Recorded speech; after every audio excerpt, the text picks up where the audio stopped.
মহানবী হজরত মুহাম্মদ সাল্লাল্লাহু আলাইহি ওয়াসাল্লামের জন্মদিন উপলক্ষে খাগড়াছড়ির মাটিরাঙ্গায় পবিত্র ঈদে মিলাদুন্নবী সাল্লাল্লাহু আলাইহি ওয়াসাল্লাম উদযাপন করা হয়েছে। বিস্তারিত মাসুদুল হকের ডেস্ক রিপোর্টে। মহানবী হজরত মুহাম্মদ সাল্লাল্লাহু আলাইহি ওয়াসাল্লামের জন্মদিন উপলক্ষে খাগড়াছড়ির মাটিরাঙ্গায় পবিত্র ঈদে মিলাদুন্নবী সাল্লাল্লাহু আলাইহি ওয়াসাল্লাম উদযাপন করা হয়েছে।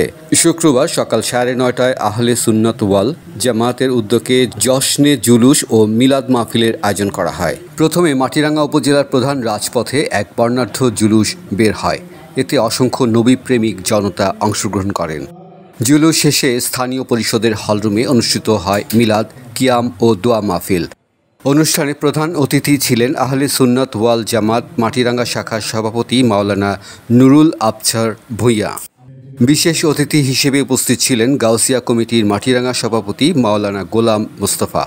এছাড়া বক্তব্য রাখেন আহলে সুন্নাত ওয়াল জামাতের সাধারণ সম্পাদক মোহাম্মদ নাজমুল হোসাইন।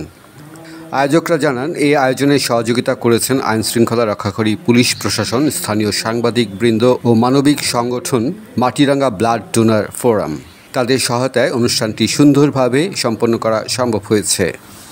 অনুষ্ঠান শেষে বক্তারা মহান আল্লাহর দরবারে দোয়া করেন এ মাহফিলের বরকতে দুনিয়া ও আখিরাতে কল্যাণ ও শান্তি দান করার জন্য। সঞ্চালনায় ছিলেন মোহাম্মদ ইসমাইল হোসেন কানন এবং স্বাগত বক্তব্য প্রদান করেন MA সিদ্দিক, প্রচার ও প্রকাশনা সম্পাদক আহলে সুন্নাত ওয়াল জামাত মাটিরাঙ্গা। মাসুদুল হক, কালচক্র 24।